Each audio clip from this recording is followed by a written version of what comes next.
Bluff City Media presents the No Bluffing Podcast. Stepping up to the microphone are your hosts, Christian Ingram and Evan Hayes. Now, let's get to the show.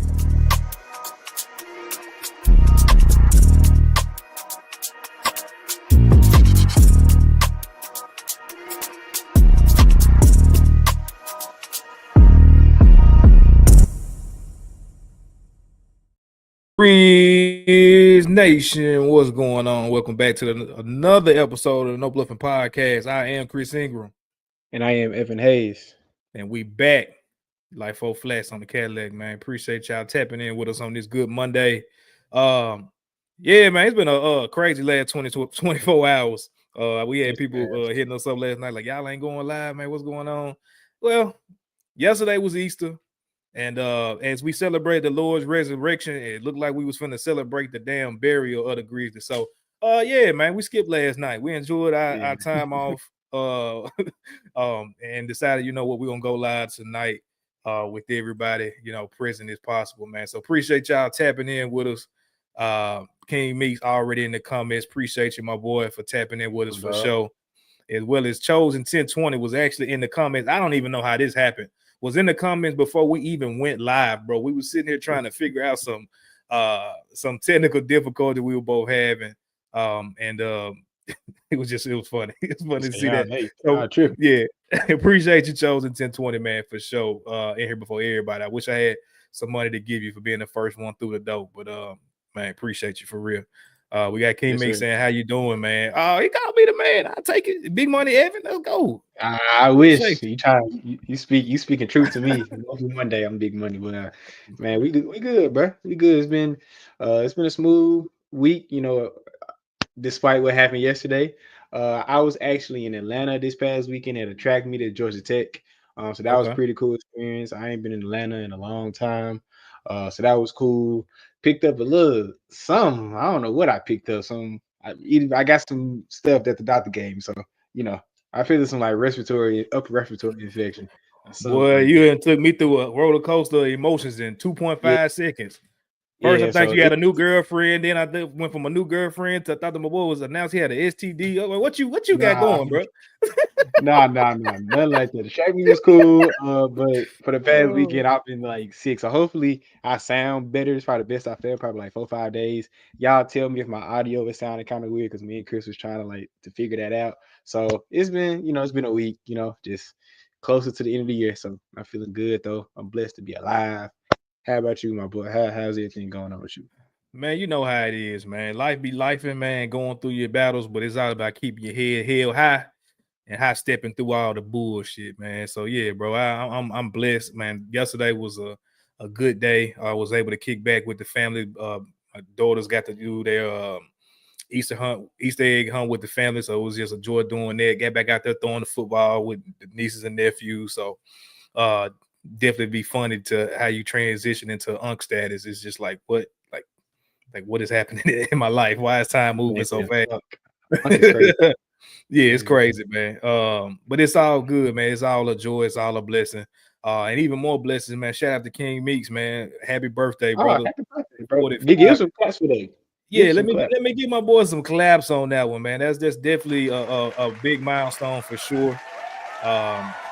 It's always a blessing when you can turn a new leaf of another 365. I got one coming up in 2 weeks myself on Cinco de Mayo. I don't know what I'm doing, but I probably will be getting a actual margarita at some point. Screw y'all be having everywhere packed on my birthday, man, trying to get drunk.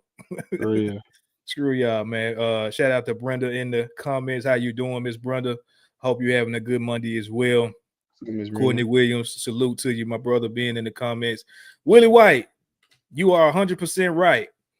But we do that just to let the people come in, man. You try to get they let the church come in. They had an intro where the people take 30 minutes for the choir to walk in. That's what we do, man. Let the people get in here. So we're gonna work on it, y'all. We gotta check in with each other too, you know, because mental health is the best health. You know, we can't give y'all this fire content if we mess it up here. So we'll work on it, Mr. Willie. We'll work on it. Yeah. Gino, what's good, family? Gino, that's my dog right there from the M. How you doing, my boy? What's going on? We got Memphis native in here. Salute, my guy. Appreciate you coming back and tapping in with us for sure. Got a happy birthday from Chris Anthony. Y'all coming in early. We appreciate y'all. Appreciate y'all. He said all he needs for his birthday is a big booty. You know what? I can't supply you with that, my guy. But you know what? Yeah, I can't. We can't do that. There's a lot of places in Memphis. There's a lot of places in Memphis that you. I don't know. Well, I don't know if you're living in Memphis, so that's my assumption. But wherever you at, you can find it. Yeah, whatever city you're in, you can find it. You can almost Google it at this point, my boy. You can get that wherever. Yeah. Sure. Oh man, I appreciate y'all, bro. Y'all don't understand. I needed this early energy. I know Evan probably did too, man. So appreciate y'all for sure getting the laughs off and all of that, man. It's been a day, but we're gonna talk about over the last 24 hours what's been going on. Matter of fact, bro, as the intro was going, another situation dropped. So I don't even know really kind of how to attack the show at this point. I know I had it in my mind if I want to go, one way to the other. They probably really connect with each other. You know what? Let's start with this. Let's start with it. Let's start with it. The national media is on our ass today. If y'all that don't know, I know everybody that watches the shows and things like that, they don't, stay tapped in on Twitter and all the news as it drops. That that's just kind of the world. Everything you look up and it's a new piece of journalism, quote unquote, or news that done dropped. But early this morning, Stephen A had some things to say about the game yesterday in regards to Ja Morant and his him laughing or smiling on the bench. He always got to give his take on something, which I ain't mad at it. I'm saying I'm not, that's what you do. That's what you get paid for. Go ahead. I ain't mad at you. Get your money. But then you also had a couple hours later where Kendrick Perkins went on NBA Today and he just basically laid Jaren to the cross, which a lot of us have said basically the same thing he's saying, but to say it on a national scale, I don't know if that's going to reach him in a different way. Talked about Jaren's got to find a way to contribute more than just scoring if he's having a bad game, things like that. And then just recently, Zach Lowe, shout out to Zach Lowe, recently got let go from ESPN. I think he's a pretty objective guy when it comes to basketball, for sure in the media. But just talking about how the Grizzlies talked a lot of shit and now they ain't did nothing but win one playoff series and ain't did nothing to back it up. What's happening, bro? What is happening in the last 24 hours that we got the button pressed on us to say, tell them dudes mouth out, in the media? Like, do you think it's anything behind that, or do you feel like the criticism just coming our way? Do you feel like they're fair or unfair? What's your thoughts on that? It's one way to look at it is unfair to fair, and I'm gonna get to that, but I feel like it's a bigger issue that is just the object of just Memphis as a city. If y'all remember, like, we always have had a negative connotation to the city. So if you're playing sports for our city, if you come out of our city, if you're a rapper, if you're a musician, if you're a politician, like, I think that's just a thing that comes with being from the city of Memphis. Like, if you go to anywhere in America and you say you from Memphis, what the first thing gonna say? Oh, I can't go to Memphis. Y'all, all y'all do is shoot and kill and blah, blah, blah. Y'all gangster, y'all ghetto. That's what you hear. If you go you go to Penny Hardaway, all the time about Penny can't coach. He's undisciplined. He's da da da da.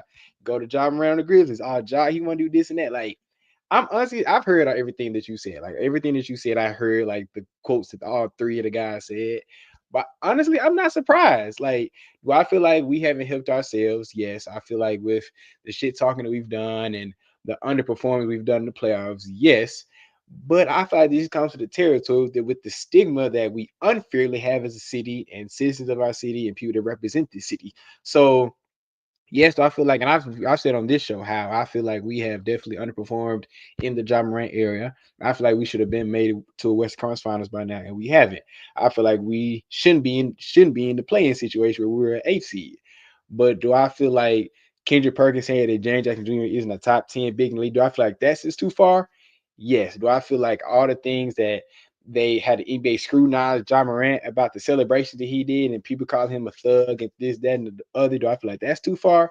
Yes. Have we helped ourselves? No, but I feel like it's way too far, along with the stigma the city of Memphis has. Yes, as well, which I feel like it is unfair. So it's a mixed bag. I'm just honestly, anything negative people say about Memphis, I'm not surprised anymore, because the person is as well has lived in other places outside of Memphis. that's a stigma that goes along with it. It's hard to have people say nice things about the city. So I'm not surprised. Honestly, I'm not. And it sucks to be two native Memphians. We have to hear this. Whether it's about our sports team or just about our city as a whole, but I feel like it's just parts of the course at this point. Yeah, I do think it is a level of what's the word I'm looking for? I just say keep it simple. It is a level of truth to the fact that I feel like people do find a way to dogpile on the city, right? I gave this example on the show before. Not that they were dogpiling, but just as a real life experience. I remember when I was younger, I got family that live up in Chicago. Love going up there. Me and my wife were talking about trying to get up there at some point this season to see Angel and them, and one of her best friends, almost like a sister to her, Isabel Harrison, just signed with the Liberty, I believe. So trying to catch a Liberty Sky game would be dope. But was talking about, well, I was telling her the story, and I told her here before where I went up there for vacation or a reunion, or it was something when I was a kid. And I remember when I was up there, my cousins that live in Chicago were talking about like the dangerousness of Memphis. And me being from Memphis, growing up in Memphis, I'm literally traveling to you from Memphis, leaving my home to hear that, and then I'm going back into the city thinking these things in my head, like, dang, is Memphis this bad? Like, and then you go to school the next day, and it's just you living your normal life, and it's like people that are not in something every day, and it's just a natural order of life, I guess you would say. You can have your perceptions, but we always say, like, when people come to the city, they get to appreciate the beautifulness of the city. Like you hearing certain things, so you don't really get to understand it. And so I definitely think it's some truth to that. But at the same time, I do think the criticisms are fair. Now, in regards to Ja laughing and smiling on the bench, I get what you want the man to do. Like, you want him to sit over there and pout and cry. The whole time. Like, you want him to, yeah. We've seen Ja human, with bro. a shiesty on this season, bro. Do you think I want to see any remnants of that again? No, I don't. Like, nah.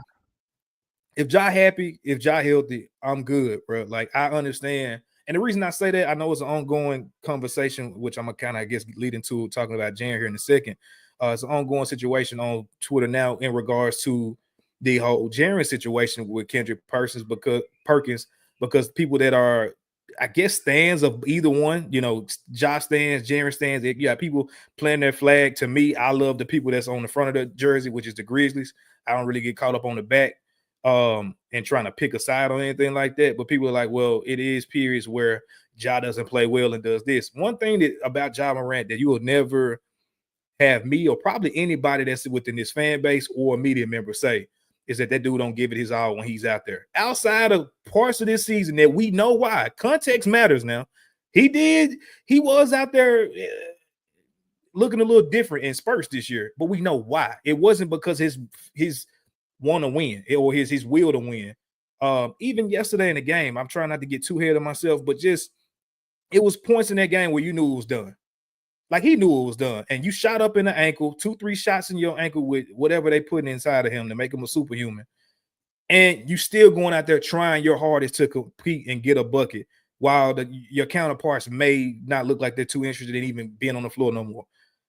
For me, that is where, like, you can say what you want about how he looked on the bench. I know that dude is gonna come out tomorrow ready to play from the drop of a hat. Like, I ain't got to worry about that. Where I feel like the criticisms are fair, and people that are Jaren fans are gonna say that I'm caping for Ja, whatever. I don't have, but I can give two shits about either one of them conversations. But I am gonna be honest. The thing about Jaren that we've been talking about ad nauseum for the last couple of years is just his aggressiveness and will to want to win. And it's been a lot of times where you question that. It's a lot of times when you get into these series or big game situations where the guy just don't give you what deep down he's able to give. And so Kendrick Perkins calling him out on a national platform to a lot of the same criticism that we've had on this show, people in different, platforms, whether you want, talk about Twitter Spaces, other podcasts, things like that. They're very real criticisms, bro. If you are not going to affect the game offensively, you as the guy that is pretty much the designated number 2 on this team, or should be, especially if you're trying to get paid like one, you should be trying to affect the game in different ways. And we've always talked about that, whether it's setting screens, rebounding, defensive intensity, hustle plays, things like that. And when you don't find ways outside of that to affect the game, that's when people, again, from Memphis that fell in love with that grit and grind team are going to feel a kind of way. Especially if you're a former athlete yourself. Like if you were out there with a homeboy and you out here busting your ass and you look to your left and your right and nobody coming with you, whether you playing good or not, you're gonna feel some type of way about that. And so, like, that's where a lot of that comes from. So, in regards to the guys not doing anything or whatever, it's truth to that too. It's truth to that too. We've only won playoff series, and you can bring up different scenarios why, whether it be injury, Taylor Jenkins, Dylan Brooks, have at it. Yeah. You can pick your poison of that. You can already get hurt, like anybody. Yeah, anybody. The shoulder, yeah.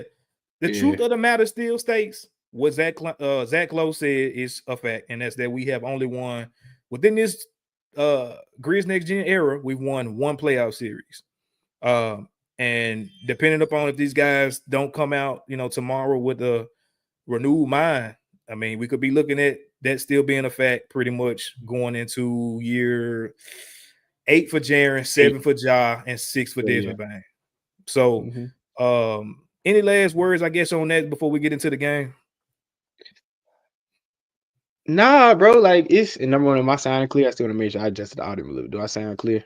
I hear you. If y'all get if Evan sounds a little off to y'all, like clarity wise, give us a thumbs down in the comments. We appreciate it. Yeah, because we trying to new mindset. Not on the show. Anyway. Don't give us a thumbs down on the show on YouTube. Don't do that. In the comments. Give us a thumbs up on that, but give us a thumbs down emoji in the comments. Appreciate you. Yeah, bro. Like, I feel like there is the thing I always say, there's my side, there's your side, and there's a truth somewhere in the middle. And that's where I feel like where all this is staying on.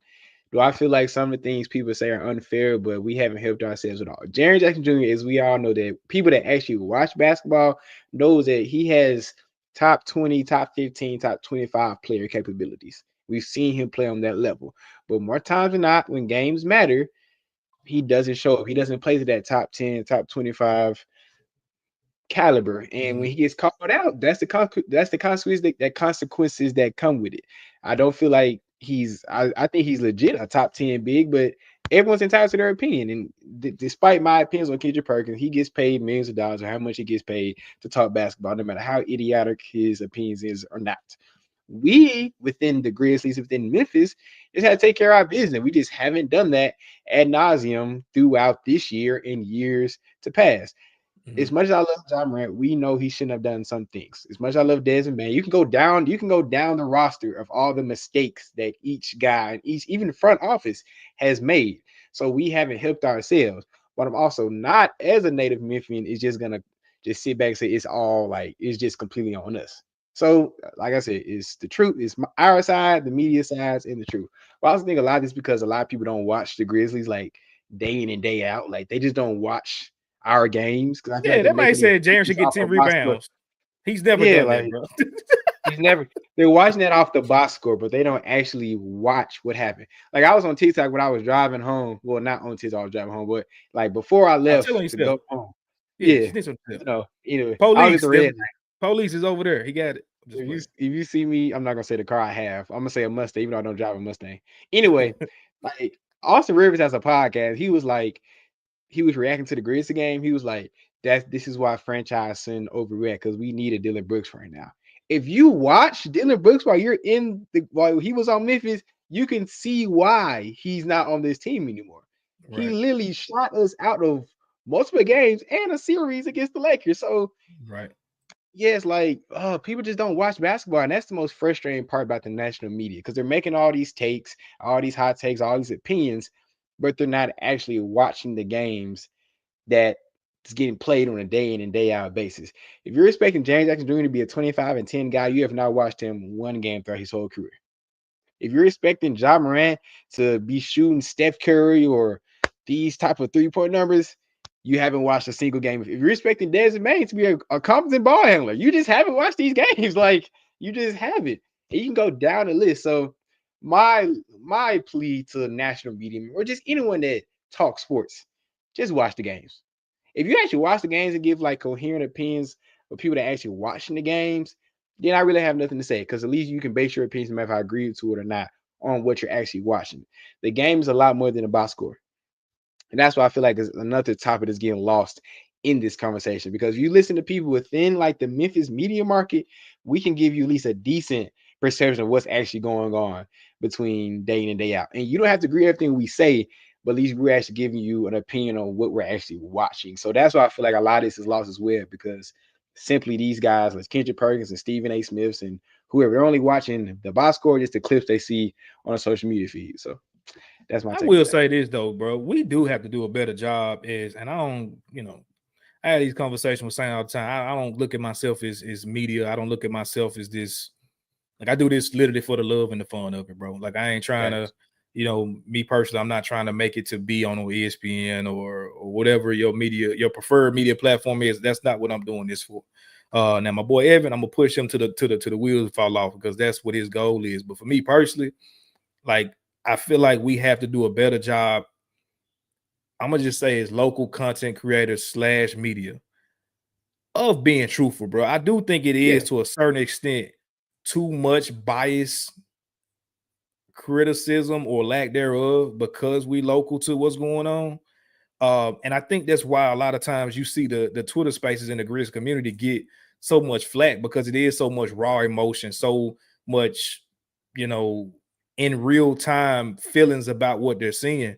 To the point that where you want to feel like, well, if you're going against the grain of what the local bigger media or the national media is saying, like it's incorrect, bro. Let's just we cannot operate like that. Like if Jaren would have been held accountable for some of the stuff that we're talking about right now that Kendrick Perkins said today, like one, he would be in a better position. Two, I think he would have had that all NBA situation locked up. And three, we would have never been in such a fall off predicament that we are right now. Like Jaren had a great first half of the season, but we talked about it last week. Before you even talk about the offense changing, when he got back from All-Star break, he was not the same. This is before Ja became back to the person that we know him to be. This was before the offensive system changed. He was going the other way immediately after All-Star. So I'm not blaming Ja. I'm not blaming the bringing back of pick and rolls. Because truth be told, bro, I know I played basketball growing up. I believe you did as well. People in the comments that are watching, everybody ain't make it to the NBA, but a lot of us have put a lot of time into playing basketball and watching basketball throughout our life, bro. And at a certain point, you have to stop making excuses of the reason why somebody's not doing everything to win a ball game. I'm sorry. Like, it's no reason why in year 7 why Ja and Jaren don't have a 2-man game. Part of that, you want to know the reason why it is? Jaren don't go out there and set no goddamn screens for Ja. He does not. You don't want to. He doesn't say good ones when he tries to. Yeah, and if he does go out there and he gets hit, he's flopping on the ground, and now we have a 30-second time, damn near media timeout because Jaren is acting, putting on an Oscar performance on the ground off a basic just sports contact.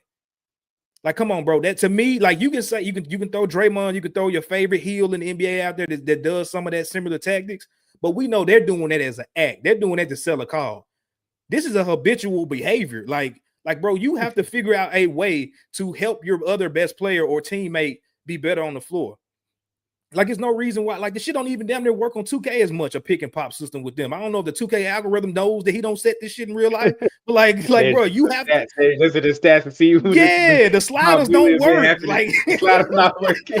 I'm like, fam, this is such a simple concept. And you can talk about what Ja can't shoot and Ja did, but if you brought in Trae Young here, it would be the same thing. Jaren would not be rolling properly, and he would not be popping properly because he don't set them.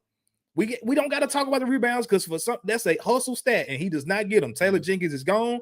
For the people that use the scheme as an issue, he's not here anymore. And so, like, it comes down to like people I heard talking before we hopped on, like, well, it's just he has one game, then he'll have one bad game, and y'all get on him for the one bad game. No, this is habitual, consistent behavior, bro, that we're speaking on, and we thought he was turning the corner, and apparently it's not. And now you're seeing in a game where Ja was out there trying his best, even in a freaking 50 point loss, supposedly number 2, $345 asking for a player just ain't even trying to compete. It ain't about you playing bad. You ain't even trying to compete. You want to bring up Bang? He tried. Yeah, like he may not look good, but at least Dad is gonna give his all. Like he may look bad as hell while he do it, Yeah. but he give it. And I got one question. It's not even for you, but I hope the people in the comments can ask. Well, I'm just gonna throw this out there when it comes to Jaren. The same why, and this is I want a genuine answer from this. The effort he gets to get block shots, why can't he give that same effort to get rebounds? Uh-oh. I just want to put that out there. Uh-oh. If you can tell me that answer, I will shut up. Uh-oh. Because I know I'm gonna go with a short history of myself. When I played basketball, everyone that played basketball with me knowing I was the defensive stopper on the team. Like that was I could score, I could facilitate the ball, yada yada. Me too. But I was Yep. picking up the biggest player 94 feet because I was athletic. I'm pretty fast, and I could guard 1 through 3, maybe 4 if the team runs small. The same effort that I needed to play 94 feet is the same effort that I had to do for other aspects of the game, whether it's facilitating, shooting the ball, rebound. Like it's still an effort. Defense is a very effort. That's why I can't say are bad at defense because I get if you're physically just incapable, if you're just like a very small and like laterally slow, like I get that. But someone that's like athletically capable, I don't know how you're a bad defender. I just don't. So we know that Jaren is a great defender. So why can't you get that same effort with defending and getting blocks to rebound? I want anyone in the comments, anyone in the content creators, anyone listening, please answer that question for me. And then I'll shut up. That's all I gotta say. We can They're go not gonna be able to, bro. Because that's the thing that we're going back to the basis of this concept or this conversation is if your offense is not clicking and you're not giving 130% on offense. If you're not doing that, then you have extra energy on the defensive end or the rebounding department. Like you're conserving energy at that point. At a certain point, bro, you just got to stop making excuses. I'm sorry. I don't, and this is not I swear to God, y'all know how I give it up. I've been this way. I'm objective when it comes to dude. I don't hate on him. I don't got nothing personal to talk about with him. I think he's a great person. And again, I was loving the trajectory we were seeing for that first half of the season, but it was just a half of a season. It was not a entire body of work that we've seen. And at this point, you come into a summer where I've seen in the comments talking about climbing, like he's got a major decision to make, bro, because you are strapped with contracts because of shit that you did climbing. That's your fault. And you got to find a way to make this team better, bro. Like you can't run this team as constructed back. You can't just elevate Cam Spencer and say run this back because Jalen Wells has a heel wrist, or I think heel hand, heel wrist.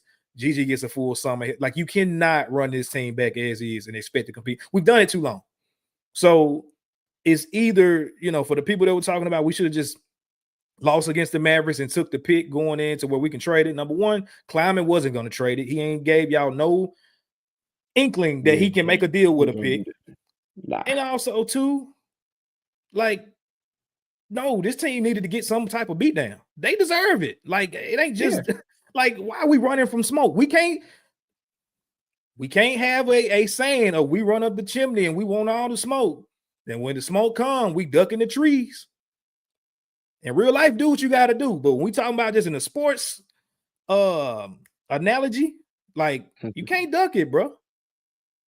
And I don't want nobody on my team, period. Like personally, like I ain't talking about even the Grizzlies. If I'm competing, I don't want somebody on my team that's scared to go out there and compete. Or acting like they scared to go. You may not even be scared, but you're not telling me that, or you're not showing me otherwise, bro. So it's gonna be a definitely an interesting summer, bro, to see what they do in regards to this team. And you got potentially 3 more games to really make an impression, on who needs to be here next year. So, I want to ask you something. We got asked in the comments by King Meeks.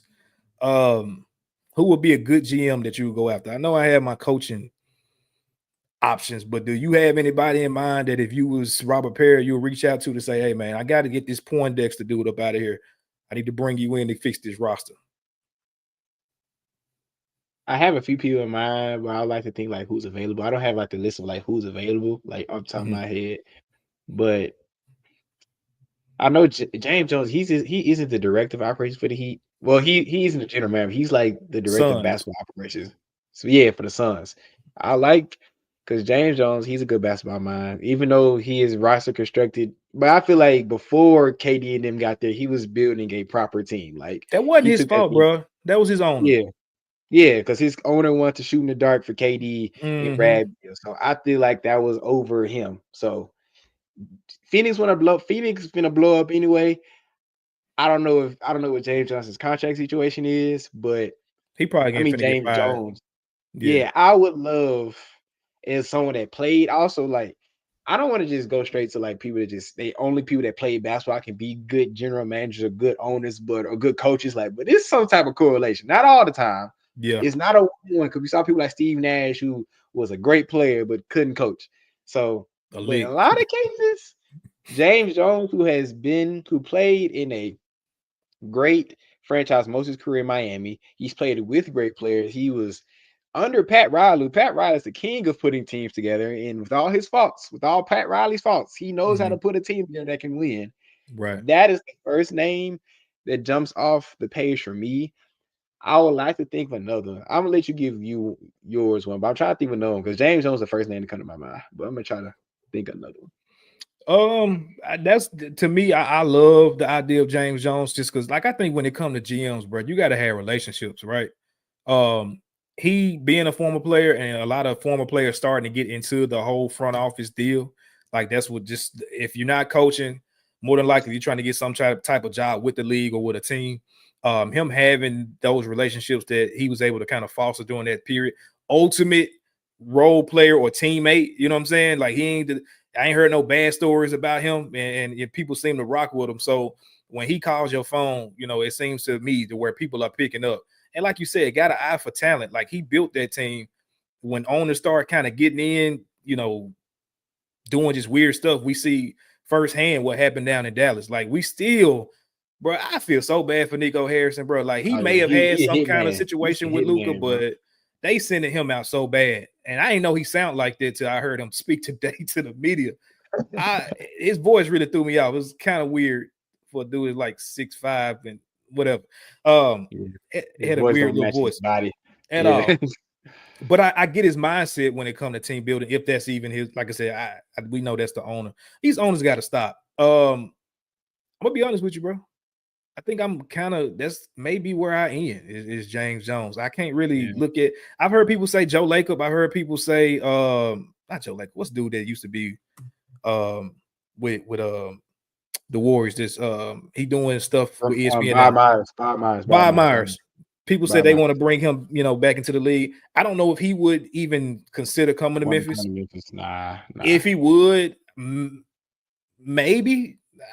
I don't know. Like something like that just don't put a good taste in my mouth. I don't know why. It's yeah, just something that don't fit. Like maybe it's just the Warriors thing. Maybe I'm a biased Grizzly fan, but yeah. it just I don't know. Like I feel like with his like yes, he was a great general manager because he drafted, of course, he drafted Steph, Clay, and Draymond, and he made the Mhm. deal for Iggy and he signed KD. But I also feel like he was just dealt a really good hand. Like Steph fell. A lot of people passed on Steph. Like a lot of people, like Steph was a 7 pick. Like And people Minnesota thought he had was two cooked with chances. them ankles too.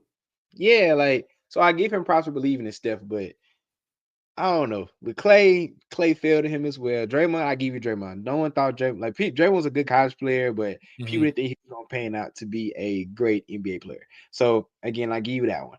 The deal for Iggy, I gotta give him that one because Iggy was a all-star level player, and he Yeah. made him buy in to coming off the bench and being the infinite six man.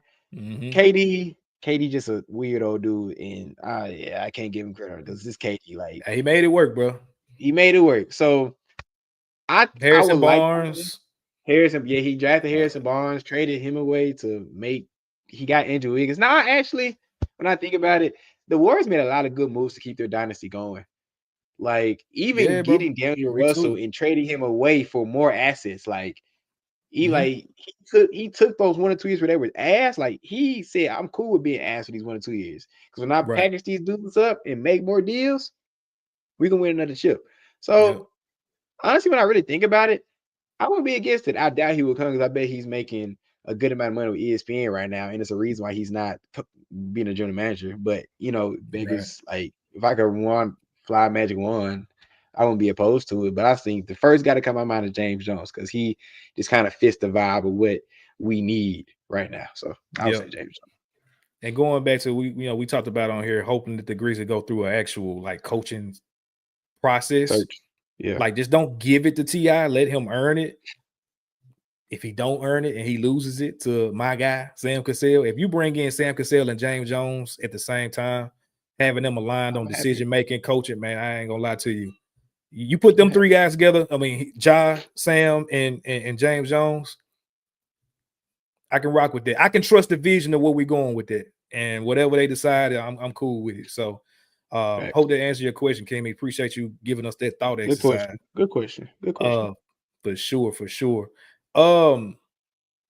Yeah, man, we're gonna move on. Shout out to Memphis Native. He said that's what the team needs is criticism, man. That's what ball is about. It's accountability. Yeah. Not just criticism. It's personal accountability, and that's something that this team has been. I ain't mean to cut you off, but he said that. Go ahead, bro. Not criticism. It's accountability. Something that every team or just any like group of people that are like have a common goal. Even when you're working a job, like imagine you working a job and your boss never gave you any criticism or accountability on anything. Like, oh, you can just go laissez-faire and go about your day, and no matter what the product is of your job, that's what's gonna happen. Like that's not how the world works. So let alone guys, like I get these guys are making millions of dollars and they're playing a fundamental, like elementary game. But to be successful, all the great teams had personal accountability. That's why you always hear me preaching about my favorite franchise outside of the Grizzlies is Miami because of just the culture that Eric Spoelstra and Pat Riley, like no matter who's in, they have a standard and they're gonna meet that standard. You're gonna be on or you're gonna be gone. Yeah, like, there's plenty of guys that Miami has invested money and time in. They've eventually traded away because they weren't doing what they're supposed to do. They couldn't get in shape. They would get in trouble off the floor. Like all that type of stuff makes teams great and makes teams successful. If you go to any dynasty that was ever in any type of sports, go basketball, football, baseball, whatever sport, they will always talk about the coach or the GM held them boys accountable. And that's what we need. Like criticism is one thing, but it's giving, I wouldn't say fear, but that personal standard that if I don't get my act together, we're not gonna win. And I feel like this team doesn't have that to be successful on a high level. Yes, they know, if I shoot 2 of 15 from the 3-point line or from the field, we're gonna lose. But I'm talking about overall, it's about habits, about diet, it's about being attitude coming to practice, attitude on the floor, like everything. All those little things matter. And we just don't have that on a consistent basis. Gotta get it, man. Gotta get it. Important summer. I know most shows probably start off with this. We're gonna end on it because honestly, it ain't really too much. I mean, what y'all want us to say, man? We went out there and got our ass beat. What y'all want? Like we got whooped, bro. They took the belt off. They went and got a switch. Like off the tree, not the gun. They went and got a switch. Your granny used to tell you go get a switch off the tree or the bush. That kind of switch. Yeah, man. They gave us a big grown ass whooping. Like that's what happened yesterday. Obviously, for those who don't know, hopefully you do, but if you don't, the Grizzlies played the OKC Thunder yesterday on Sunday. Game 1-8 matchup, and the game started off. This is what's so frustrating. The game started off fairly even for a quarter, maybe the first 10 minutes, I would say, but almost I say a like full first quarter. like 8 to 10 minutes. Yeah. It was a game that I was like, okay, like they not really scoring like that. We ain't really scoring like that, but it's close. Like we're going back and forth.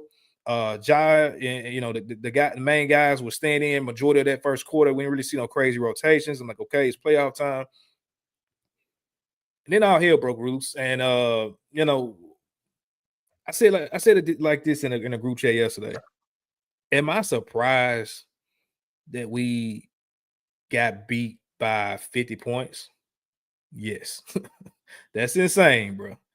But yeah, but am I like upset or like surprised that we lost that game, or like it was some clear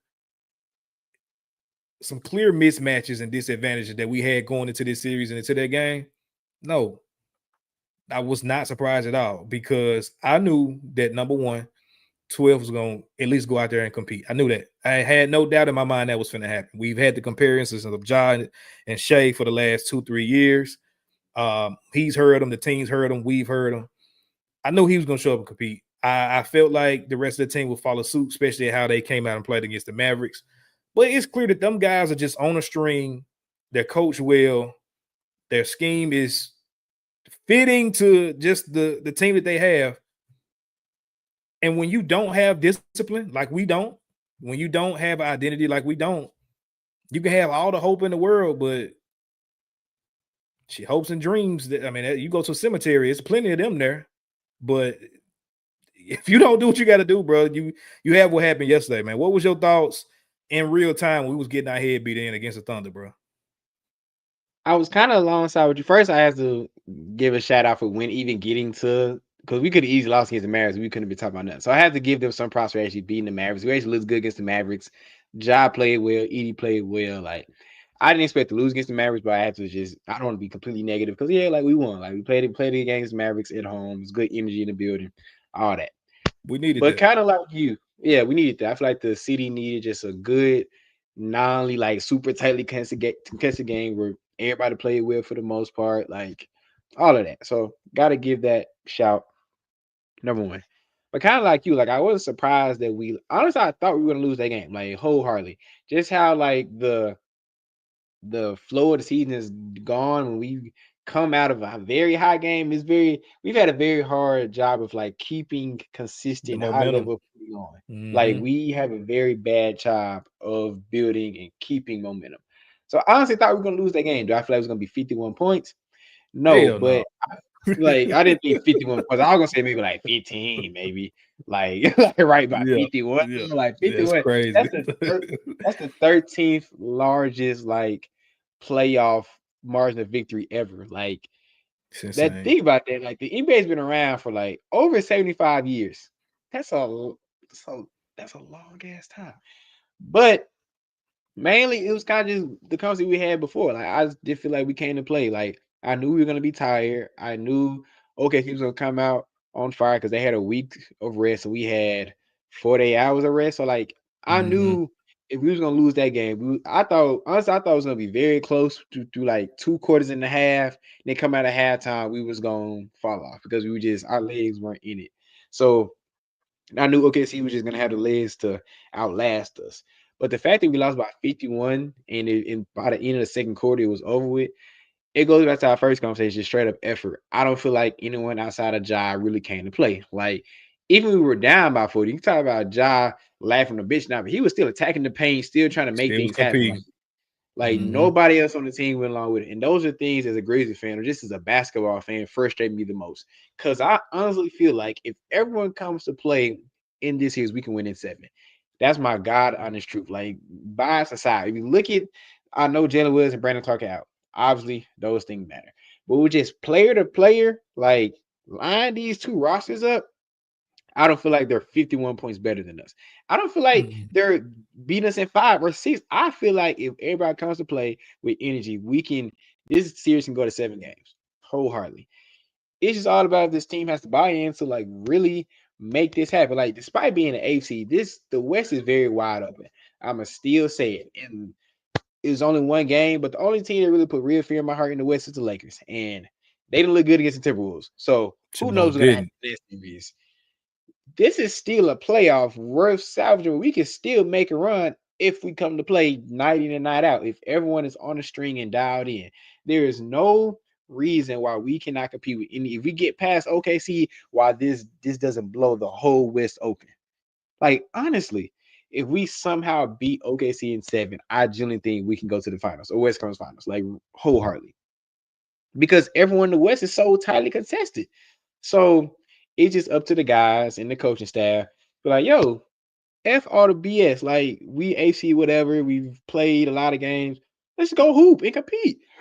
Because I don't feel like the OKC is that better than us. Yes, they have MVP. Yes, their system is immaculate. How they work together on both ends of the floor. Yes, but still because it's player to player. And I feel like even though I'm in the camp of Ti like having a coaching search, I'm still very confident in him. Like I still am. Like I know we haven't looked the best through his 10 to 15 games, but I don't feel like the OKC coach is gonna out coach Ti. I just don't. With TJ was still here, I feel like we would have got out coached like wholeheartedly. I do. But I think we have the coach and the team to make this a competitive series. We just gotta Do go you in and think do it it. was you talking about that? I want to ask you this. Is it any particular adjustments that you saw yesterday before the damn doors got blew off? Like I get it. Yeah, When you're down 40, 50, yeah. you can't do nothing about that. Come on, bro. Like it's crazy. But before that, when it started to slip away a little bit, let's say it's manageable 20 to 25, maybe. Were there Yeah. any particular adjustments that you would have liked to see Ti to make yesterday in the game that you like? Okay, this maybe could have salvaged a little bit of what we saw. It's a few things. Number one, I love that Scotty's playing so well, but honestly, like I still wouldn't have him starting like off the bat because our minutes without Jaren on the floor was absolutely atrocious. Like, yeah, Mhm. for the Warriors game and the Mavericks game, I understand because matchup wise, like we needed that extra like small defender. But everyone on OKC's team is either six besides Shea is 6'4" and taller. I mean 6'7" and taller. Like their whole starting lineup is pretty damn tall. Shea 6'6", so I mean, he right there, Yeah, 6'5", like 6'6". Yeah, I feel like and I understand that GD has played Vince Williams out of the rotation, and I have my own feelings about that, good and bad. But I wouldn't have started Scotty. Like throw another one. I don't want GD starting, but shoot, throw Lamar like anybody in to Mhm. have so our John Morant minutes can the amount of time between there. That's number one. Number two, I feel like this Grizzlies team has had a problem with not just against OKC, just a lot of competitive teams.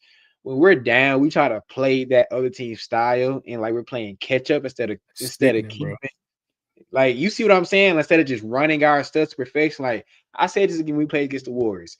Every time we got down big against the Warriors, we try to match them back with a three. Like, no, don't try to play the other team's style. Run their Mhm. offense. Like every time OKC would make the run, we would try to get back or Jai taking an improvised shot or a guy trying to get a quick shot at the rim with like 15, 16 seconds left in the shot clock. Like you still have to continue to run your stuff. And I don't know if that's a TI adjustment, just on a player adjustment. No matter what, run your stuff. Like our offense works if you run it.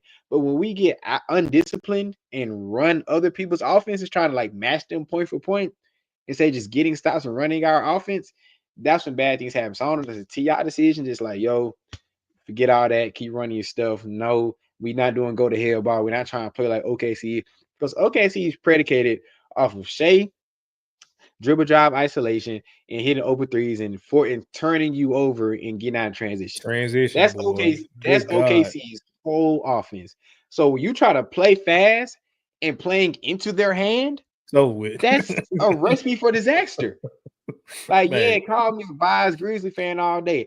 But when those grit and grind teams, when it was playing against the Warriors or the Spurs, we said, Lana said, F that, slow the ball down. We ain't finna let these, we didn't have to turn this to a track meet. We not. we couldn't You play like can't. them, so why try? Exactly. Like, yes, we can play fast in certain matchups, but we still have a mismatch with Zach Edey if you use it properly. We still have a matchup with Jaren Jackson Jr. if you use it properly. If you get the proper switches on John Morant, that's a mismatch because not a lot of guys on the floor can guard him. Run your stuff. You can't play into a track meet, a team that predicates their offense on turning you over. So I feel like that's a discipline aspect as well. So not starting Scotty, discipline offense, and I'm trying to go one more. I like to do things in three, but those are my main two to jump off the page. Like, of course, 3-point defense. We talk about 3-point defense all day. Like, that's just being a dead horse at that Fam, point. I don't understand that shit for the life of me. Like, if you play basketball your whole life, what makes you I so don't bad at understand this shit. playing Like, defense? Like, I don't. I'm sitting there 3-point tripping. I'm defense, like, like fam, what is the problem? Like, y'all can talk about communication. You can talk about we got to talk. We got to be on the same why you page. standing off 5 feet for 3-point line? Like, dude. What is happening? And it's only us. I don't see that with nobody but us, bro. It's the most insane shit. It's like you going to Idlewild or a community center and watching kids play. Like kids get free threes like this, not grown ass professional $1 million making ass men, bro. Like it, I don't. that part to me is the part that's just like, all right, bro, like y'all really just tripping, all of y'all. Like, Yeah, like we can talk about giving heart, like what. It's insane, dog. I'm sorry. We are literally sagging off 5 feet from the dudes. Like, bruh, like Carson Wallace is a shooter. Why are you sagging off 5 feet? I don't care how fast you think you are. You're not moving faster than that ball. Like that is basketball 1-on-1. You can't dribble or you cannot run faster than that ball. That people can pass that ball. So why are you trying to cover ground and you 5-6 feet from the 3-point line? And we know we get three-point shots. Like that's not an adjustment. That's just I don't know what to call that because it don't make sense to me in my head. So yeah, but that was my only thing. But I ain't want to say the 3-point because I'm tired of talking about 3-point defense. Yes, it is an evident problem. We've been talking about it all year, so I'm tired of talking about it. So those other two, it ain't gonna get fixed. So you're right. It ain't no point to talk about. So just get more better players that fit what we need at that point. Like so, a real adjustment of the first two that I would say. Those would be my two adjustments I would, so the game wouldn't get out of hand. Yeah, I like what I saw from Bagley, bro. Which we've been talking about since he got in town. Like, see what he can do. Like, we know what he's done on losing teams. I hate that as an excuse on any player that has played for a loser his whole career. Like, he's the only person out there. I've heard people say that about like a plethora of players. Like, they don't go to other winning situations and turn into like just good players. So why not us?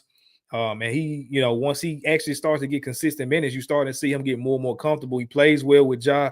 And the thing we were talking about with Tripp, like he played with some type of energy yesterday. I can't knock a guy that does that. I liked him. And to your point, I heard Coach Vaughn talking about this in a Twitter space. He was talking about like it's at a certain point when you are not scoring points and your offense is lacking, why are we just doubling down on like trying to make the offense work? If you're not making shots or getting to the rim, getting attempts anyway, lean back into your defense. And I think what you saw from Marvin Bagley, we know what if you put Lamar Stevens out there, he's going to give effort. He's going to give you physicality. I think I want to see him. You know what? Yeah, I would say start him. Start Lamar. Bring Scotty and bring Scotty, Bagley, and Jitty off the bench. Yeah, and leave it at that. When you put Vince out there yesterday, and he still looked like I'm like, all right, bro, just stop. We're done. Like you done for the season, bro. Like if GG done, Vince done too. We ain't getting shit out of you, bro. Like you cook, go get healthy and see what happened next year.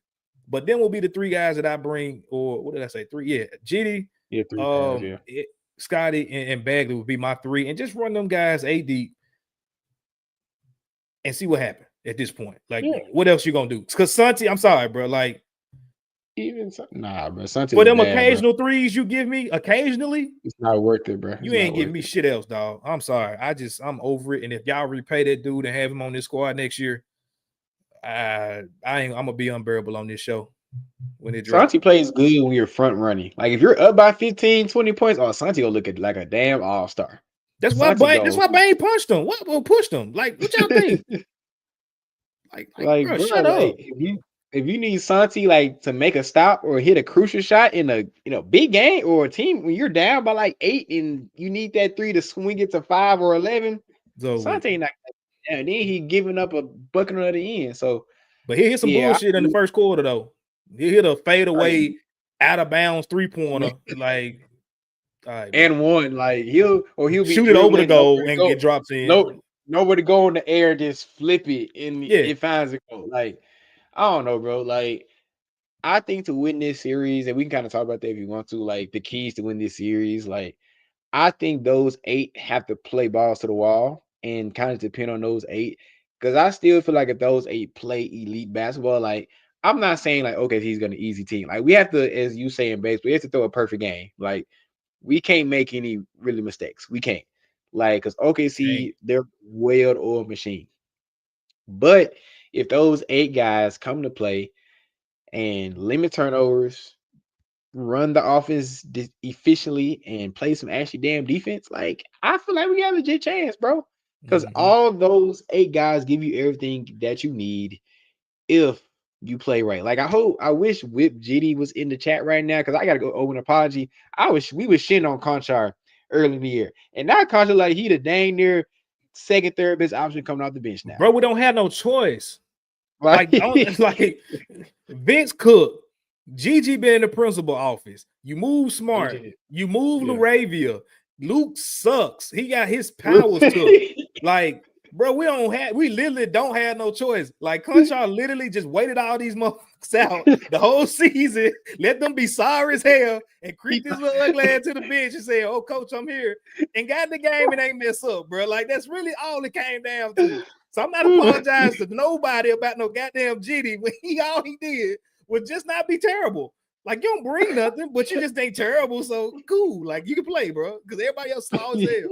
Like, you hit a shot, you ain't gonna play terrible defense. Like, you ain't gonna take the ball over. Like, he played like he saw like someone from Purdue Fort Wayne. He went to Purdue Fort Wayne. He played like a super disciplined Purdue Fort Wayne. He ain't gonna do nothing spectacular, but he ain't gonna mess up though either. So like, we'll take it. We will take it, bro. That might be out there like he playing intramural, bro. Just he just out there, just cooling, bro. Like, that's it. He'll make a pass for the vibes, bro. Make a cut here. Oh, good pass. You know, like he'll slide or he may take a charge. Like he's out there hooping, bro. Just having a good old time. That's hilarious, bro. Off the glass, like you really feeling like, hey, you know, here you go. Like this, bro. This again, look around like the home to give. Oh, I know you're telling me. Yeah, when bro, I love that. That y'all that don't know, the Boys show on Amazon Prime at the end of I think it was first season, man. Yeah. Some stuff happened at the end. I ain't gonna spoil it, but basically he got in the clear when it really was on him, and they was literally kissing his ass, and he was sitting there just like, oh damn, this really happening, and just the face, man. Y'all gotta look it up. That's literally legit, bro. Like I outlasted all y'all. All y'all, like literally, I was like the fifth person on the rung, and all y'all gonna fumble the back. Oh, y'all. All right, epic, cool, bro. Like, I appreciate y'all. I guess, like, oh, bro, this is insane. Hey, get that value up, GD, because we sure need to get up off that 6 million. So I appreciate it. Oh bro. Yeah, we need to get your contract out of here, dog. Yeah, I appreciate it. We got too much like lightweight on the bench at the end of the bench, and. Bro, that's gonna be another concept for another pod, bro. Because I really don't know what we're gonna do this offseason. We have so many like bad contracts on this team, bro. Like contracts, and I was talking to Young Harry, bro. We have too many I don't even know if this is a word, but it sounds right to me. We have too much one-dimensionalism on this team. I think you don't do one thing good, and that's it. Santi does one thing well. Luke does one thing well. Vince. He used to do one thing well. Now I don't know what he's doing now. Bang, we tried to make him an all-around player, but like you excel and are elite at mainly one thing. Like Ja is exciting, but like getting to the basket is his thing. Like Jaren, we want you to be this two-way monster, but like what the heck? We ain't gonna go down that conversation again. Like it's just too much one-dimensionalism, bro. That might even be the title of the show when I put this up. We have to find a way to get more guys. We need basketball players, bro.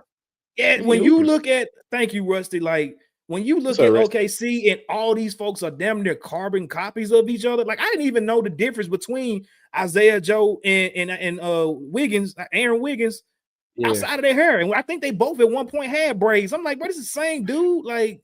You got both Jalen Williams. They both play dang. Jalen Williams is a better version of Jalen Williams. Like, and you know which one I'm talking about. They play the same exact way. They're just better. Carson Wallace, Isaiah Joe, Aaron Wiggins, they all play the exact same damn way. They're just different versions of the same person. They shoot the ball and they play good ass defense. And they can dribble when they can. They don't do too much. They ain't doing too much.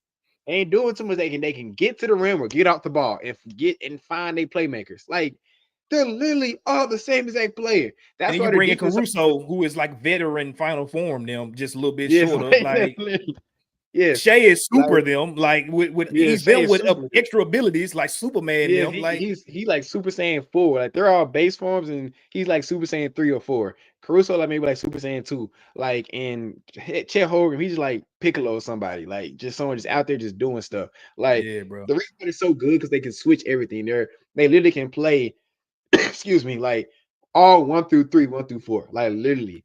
That's why they're so Literally. hard. So Yeah. yes, I agree with you, Rusty. We need just some more hoopers on this team that can do more things besides this one thing very, very well.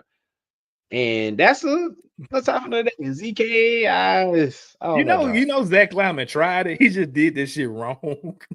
What you Because mean? what was the whole appeal of David Roddy and Jake LaRavia? Oh yeah, There was guys that could do a little bit of everything, but you left out the athletic part. You brought David Roddy, short, fat, 6'4" ass trying to play a power forward that couldn't jump. You brought in Jake LaRavia that's been bad ankles for the last 2 years. Like, bro, you gotta get that archetype, but just get the full player, like get the full package. Don't get the discounted version. Like that shit crazy. Like I still never forgive him for losing Dorian Finney-Smith. Like I still would never forgive him on that because that was a prime example of someone that he could do something. He could shoot the ball, he can play defense. and he's a veteran, bro. He's a veteran that knows how to. I'm through arguing with y'all. I'm through. It's a waste of time, bro. People be we fall in love in Memphis. Going back to media and fans alike, like we fall in love with role players because they're nice guys, or we like them, or they're cool, or they don't rock the boat, or they appreciate being in the city. And it's like to a certain extent, bro, I get it. Like if you ain't mad about playing in the city, we do appreciate that. But at a certain point, bro, like you gotta stop this mentality of just having just enough. Like, okay, that period is really over, and I think that's where a lot of fans are kind of starting to get I don't want to say uncomfortable, impatient. You know what I'm saying? Like we got Josh, we got a superstar. We got the superstar. Now let's move on to trying to build an actual for real contender. Like I love BC. I love these dudes and all these role players, bro. But like we the only people that get connected and just stuck with these dudes, bro. Like they are literally the most recyclable players in the NBA are role players. That's why they always chasing the next like big 3 or big 2. That's the favorite to win a ring. You know what I'm saying? Like you see these same names every single year. Malik Beasley was trying to win a ring for years, bro. He went up there with Detroit, and this fool about to win damn near, or he at least in the running to win 6th man of the year. And you would have asked a Grizzly fan base last summer, would you take him? A lot of them would say no. We got Malik Beasley at home. It's Luke Kennard. Remember, you remember when I was saying Malik Beasley? I wanted that man so damn hard, but people called me crazy. That was like, why you want Malik Beasley? Luke Kennard. You see, he leading the league in 3-point maze, not percentage, because Luke Kennard, he didn't want to shoot the ball. Yep. He's one. Oh my gosh. Anyway, but I got one question to ask you before we get out of here. Yes, sir. On your point, what role players of the past do you actually miss? Because I know my answer is you know what my answer already is, because I will forever say D'Anthony Melton was the one guy that I didn't want. I know why he got moved, and we don't got to get into that, but he is the one guy I miss. And Stones too, but Scotty's making that a little less like missing because Scotty's playing well now. Those are my two. It's only Milt and Stones. Only 2 people I really miss for real. And Steve-O, but we got Edie, so. But I don't know about Steve-O for real. But really only Stones and Milt. It's really it. Just in this Grizz next gen era, or are you talking about going all the way back? I'm talking about Grizz next gen. We always talk about like Nick Kalatis and Bino Udrich and Mike Mill. Like we can talk about those type of guys. That's just nostalgia. I'm talking about like Grizz next gen era. That's a good question. It's hard to really say, bro, because like hindsight 2020 is hell. Like you got some people that'll say, well, y'all missing these dudes and they barely in the league, or they not playing as great. Now, like I think if Kyle stays here, I don't know if he has a significant drop off the way that he has. And I wouldn't even say he had a significant drop off. It's just they got better talent that should have been playing. Jaden McDaniels should be playing over Kyle Anderson. Yeah, we still don't have a 3, fam. Like we've been looking for a small forward forever. So it's like we ain't really have this. Ain't really the same deal. And for a guy that at least you could put the ball in his hands at the 3 or the 4 off the rebound and trust him to make calming plays in the game, I think that's valuable. I obviously love Melt, but Melt, yeah, I just say they wasn't Like I bringing said, him I back. know why off the court. I They mean, wasn't gonna on the bring him court, back. they not gonna do it. But I Yeah, mean, on the court. I would say probably. I mean, we talking about this era alone. I'd probably say Kyle. If I had to pick, and then he was low key they OG too. Like he was low key like the oldest guy. So at that point, I mean, we still got a guy that's pushing 30 if he ain't 30 already. The guys respecting him. And he could cover a multitude of different sins, playing the passing lane defense, things like that. So if I gotta pick one, only one, I'm gonna probably say him. But bro, you can really, and we may talk about this. It's probably coming soon, but we'll talk about maybe some of the ways that we can improve the roster in the next couple of weeks. I'm sure. Unfortunately, I hate to say that, but it's probably coming.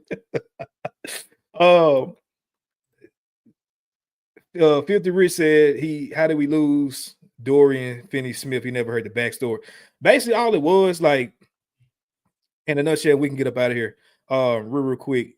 Basically, what happened, it was a deal agreed upon, basically, that we were about to send Luke Kennard and John Conchar up to the Brooklyn Nets for Dorian Finney-Smith. And it was basically some, I don't even want to say miscommunication. It was Zach Kleiman getting cute. They were about to send out, or what they wanted was a first-round pick. Basically, at that time, Luke was playing like shit. Jitty wasn't in the rotation at all. It was basically salary dumps for us to bring in DFS. And at the midnight hour of the trade about to go through, Zach Kleiman throws a wrench in saying that he wants a second-round pick back from Brooklyn for Luke Kennard that you're trying to get off of, and John Conchar that you're trying to get off of. And they basically came back and told him to go pleasure himself. Yeah, kick your rocks, bro. Like, we're not doing that deal because Brooklyn was so bad that their second round pick would have been like an early second round pick. So if we're giving them a first, which we thought would have been a late first, the funny part about that now, it's damn near almost a lottery pick. Yeah, it's gonna be like a 15th or 16th, like pick, 16 pick. Yeah, so it really would have been a good ass pick, but at that time we were second in the West, so it was like 26, 27 maybe. And we were giving them asking them for a second round, that would have been like pick 32, maybe 33. So you would have essentially only moved back 6 or 7 spots, a swap, and you helping us by giving us the better player and taking on the salary. And like he should have, Sean Marks told him to go to hell. And so that's what happened. Sadly, he got cute, he got smart, and the story of his entire career as a GM, he cannot complete trades because he thinks he's the smartest person in the room, and it continued to shoot him in the foot. So, yeah, man, I ain't got really too much to say. What you think happening tomorrow, bro? We can get up out of here. I think we catch a dub, bro. Like, game, nah, bro. Don't do that. You lie to these people, bro. Nah, bro. I don't get why everybody saying this is just so gloom and doom. Like, this is one game. Like, I ain't on that. Series. I'm not. You think we gonna get our ass kicked tomorrow again? I ain't say that. See, you putting words in my mouth. I just asked you win or lose. I ain't say we gonna get kicked. I hope they got pride, bro. Game 212 averages like 39 a game. Like, Jaren never wins game 1, and he comes back in game 2 with a vengeance. So yeah, I'm confident in number 12. I'm confident this team actually has some pride and actually, play with some. Like I said, my prediction is Grizzlies in 7. So we got to win a game on the road. So I'm saying we win tomorrow. I say it's going to be a close game. I say we win tomorrow. It's going to be a very highly contested game, but I say we catch a dub tomorrow. Yeah, I'm cool either way. I'm not. If I had this guess, we probably gonna lose. Like if I'm putting my money on it, but I did not, man. I can't remember if I. Oh no, it ain't been in the show since then. So I bet that the Mavericks were gonna beat us with FanDuel. I went on there and placed a bet. Typically, my parlays I always lose. And you want to know what's so funny? Right. Every player stat that I chose on that parlay hit, except for the Mavericks winning. So y'all welcome the Grizzlies got into the playoffs. So again, I forgot to do it yesterday and put my bet in, and all hell broke loose. So tonight I will go put in my bet for the OKC Thunder. I'm gonna put my player props in too, but I am gonna choose them as just straight money line. I ain't doing a spread. I'm doing a straight money line on them. with that, we should expect to win. Now, if y'all break my streak and we still lose, well. I'm cool with losing some money for a dub. But I mean, Yeah. God, dog, I ain't gonna get the loss and lose some money. Like that's just crazy. So One or the other. One or the yeah, other. I ain't mad because we normally come out and lose first games anyway, even when we got home court Yeah. advantage. So that's the other part. Like Exactly. people getting on Ja talking about if we go out and win next game, it's still 1-1. It don't matter if it's a blowout or if it's a close game. Like that's for real. And that's why I ain't really tripping on him smiling. Let that shit ride, bro. Like, it's a 7-game series, bro. Like crazy things have happened, bro. Like I saw the stat to your point. Outside of 8 seeds, we were like 1-13 in games ones in like Grizzly history. Like we've historically for some we're historically bad. And even going to the grit and grind days, like we are historically bad in game ones for some reason. I don't know why. It's just we just cursed, I guess. But we still play success like in the history of the Grizzlies. So I think we're gonna win tomorrow, and we're gonna see what happens coming back to Memphis. And it's hopefully a very raucous environment. Kadarius, he said Grizzlies 6. I'm saying Grizzlies 7. That's my prediction. Call me biased all day, but if we come to play, if we come BS like we have been, King Meeks, I agree with you as well. If we come BS like we have in these other few games, then we're gonna get out this joint at 5. But if we actually come to play, I say Grizzlies 7. Yeah. Let's do it, man. Like I've been emotionally detached for months now. I'm still rooting for these dudes. I'm not rooting against them. Let's see what happened, man. Ass whooping tomorrow. Stop the cap. Hey, woke dog. hey. If you right, bro, I can't be mad at you, bro. Like you right, bro. Stop the cap. Ain't even a cap. It is what it is. Hey, man. Hey, crazy. Grizzlies 5. Yeah, NK. Grizzlies 5. You know, you can be. I was gonna pull a Shannon Sharp, but I can't think of nothing clever off the top of my head. Why you bring him up today, man? He already got sexual scandals and shit going on. I did see that. I didn't read. I was like, what's going on with dude? That was like he was paying like $25K for something. I was like, what they saying, bro? Yeah. I mean, we all know this.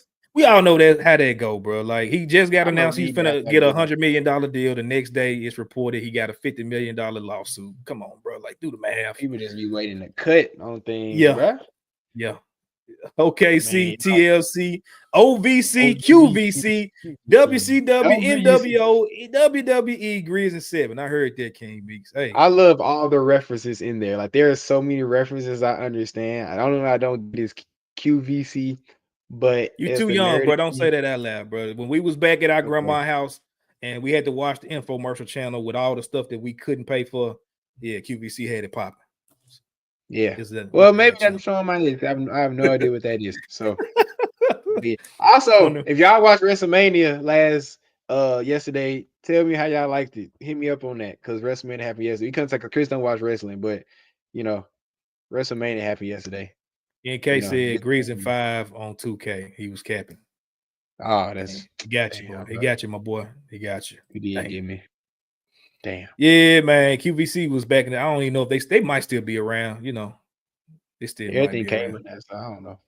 QVC. I'm gonna look that up. Man, I'm gonna ask my dad what QVC is. Oh yeah, he gonna say, "What the hell is that?" Anyway, so 400 people in here tonight. Appreciate y'all, man. We'll be back next week.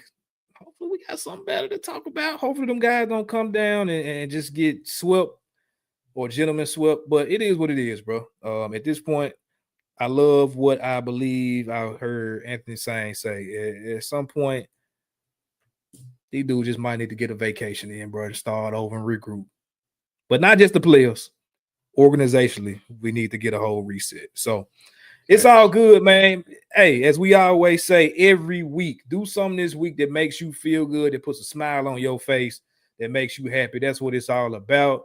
Don't let nobody take it from you because all you got at the end of the day is your joy, man. So to hell with all these people that got something to say. Like NK said, hit that like button for us. It definitely does help the algorithm for all the shows we got over here at Bluff City Media. We're doing some amazing things. For sure the numbers are going up every week. The subscribers have blown out the roof over the last couple months, and that's 100% to thanks to y'all, man. So we appreciate it, man. KD, appreciate you tapping in with us. King Meeks, NK, Memphis native, Woke Dog, even you slipped in here with one. Filthy Rich, my boy Rusty Whitten, Man, so many people jumped in throughout the show, man. So I don't want to forget nobody. But man, appreciate y'all tapping in with us. We'll be back next week.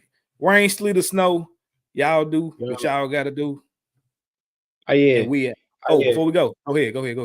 Come to the watch parties. I know we can't be there, but keep coming to the watch parties. Game 3 and 4. There will be watch parties in the same place downtown. I kind of want to pull up the exact place, but I can't think off the top of my head. But y'all gonna see. Check the Bluff City media page. They got you. Yeah, check the BCM page because the watch parties have been dope. We really appreciate y'all coming out. Going to Be Vegas. Safe, man. Do everything that I would do. Do everything that I would do out there. Do everything I would. Please do everything that I would do. If you, I appreciate you, my boy. But yeah, if y'all can't be in the building for game 3 and 4, I recommend going to the watch parties that Grind City Media is Bluff City Media, not Grind City Media. Bluff City Media is putting on to keep the energy going. We giving out tickets as well, so keep doing that. We try to be there for y'all. Yeah, just run it up. We want as many people there as possible. For sure.